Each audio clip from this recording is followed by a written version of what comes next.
আসসালামু আলাইকুম সবাইকে। কেমন আছেন সবাই? আশা করি সবাই ভালো আছেন।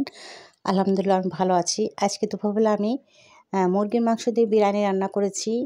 তো আমি একটু দেখিয়ে দিচ্ছি কীভাবে রান্না করেছি।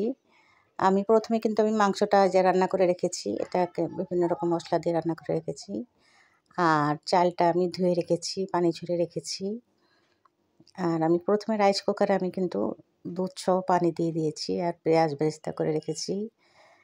পানিটা ফুটে গেলে আমি কিন্তু চালটা দিয়ে দেবো। এই যে পানিটা কিন্তু আমার ফুটে গিয়েছে।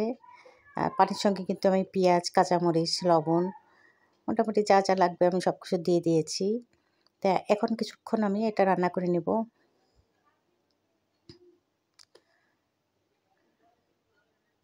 একটু নেড়ে দিতে হবে।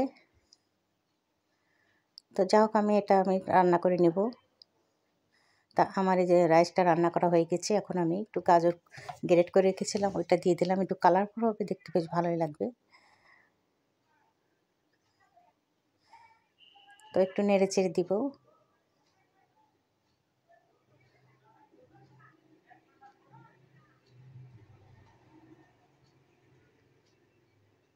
তো এখন আমি কিন্তু এখান থেকে কিছুটা রাইস উঠিয়ে রেখেছি এবং বা কিছুটা বেরেস্তা দিয়ে দিয়েছি উপরে, আর মাংস দিয়ে দেবো খানিকটা এখানে। আর যেহেতু রাইস কুকারটা আমার ছোটো হয়ে গিয়েছে, ওই জন্য পরবর্তীতে সাসপ্যানটি দিয়ে দেবো, কারণ এখানে আমার রাইসটা ধরবে না।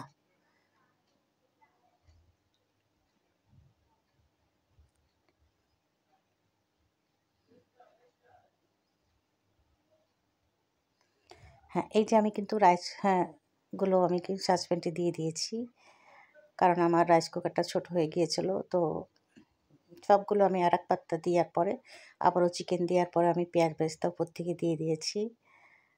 তো দিয়ে দেওয়ার পর আমি এটাকে পরে লাস্টে আমি চুলায় দেবো, গ্যাসের চুলায় দিয়ে একদম জাল কম দিয়ে তারপরে 10 মিনিট রেখে দিয়ে নামিয়ে নেব। তো একটু ঘি দিয়ে দিয়েছি চুলায় দেওয়ার আগে।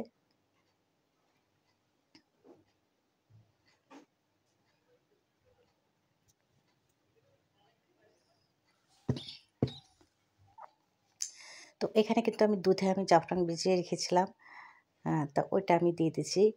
তা বন্ধুরা তো আমি এখন আর কথা বলবো না। আমি চুলার পরে 10 মিনিট রাখার পরে পরিবেশন করব। সবার যদি ভালো লাগে তাহলে ভিডিওটা দেখবে, দেখে একটা লাইক দেবে, আমাকে জানাবে কেমন হয়েছে। তো সবাইকে আমি আজকের মতো আল্লাহ হাফেজ দেবো। পরবর্তীতে আমার ভিডিও দেখার অনুরোধ রইল। আল্লাহ হাফেজ সবাইকে।